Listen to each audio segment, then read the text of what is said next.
When did you realize your childhood was poorer than others? I was about 10 years old when it finally clicked that my family wasn't just careful with money. We were poor. Growing up, my dad worked construction and my mom cleaned houses. They were both immigrants who spoke broken English. We lived in a small 2-bedroom apartment in a not great part of town, but my parents always made sure we had food on the table, clean clothes, and felt loved. I shared a room with my 2 younger brothers, which I thought was completely normal. The moment that changed my perspective happened during a school field trip to the Science Museum in 6th grade. The permission slip said we needed to bring $15 for the ticket and lunch.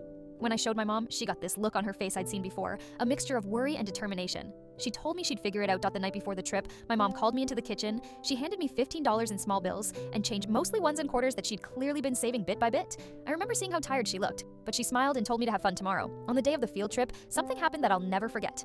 Our teacher, Mrs. Rodriguez, announced that after the museum tour, we could visit the gift shop. All the other kids got excited, immediately discussing what they might buy. That's when Mike, a kid who always had the coolest sneakers, turned to me and asked, "What are you gonna get?" I just shrugged and said, "I'm not sure yet." The truth was, I had exactly $15, enough for my ticket and the lunch we were supposed to bring.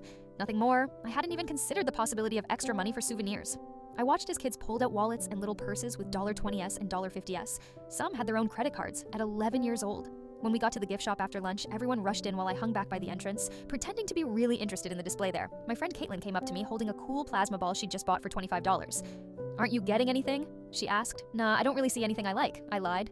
"But you haven't even looked around," she said, confused. "I'm saving my money for something better," I replied, trying to sound like I was being smart with money rather than completely out of options. The worst part came when Mrs. Rodriguez noticed me standing alone and asked loudly if everything was okay.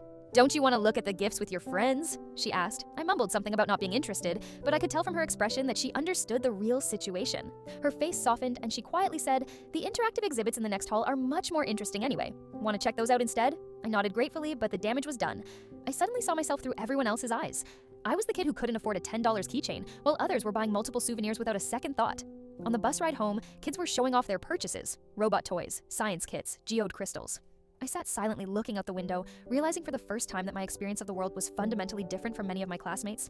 That night, I didn't tell my mom about the gift shop. She asked if I had fun, and I said yes because it was true. The museum was amazing, and I had enjoyed the exhibits, but something had shifted in how I understood our family situation and my place in the world. The next day at school, I started noticing things I'd been blind to before. How most kids had different outfits every day while I rotated between the same 4 shirts. How some kids complained about the free school lunch that I depended on. How casually classmates talked about vacations and new phones and weekend activities that cost money. It wasn't all negative, though. That realization made me appreciate my parents' sacrifices more deeply.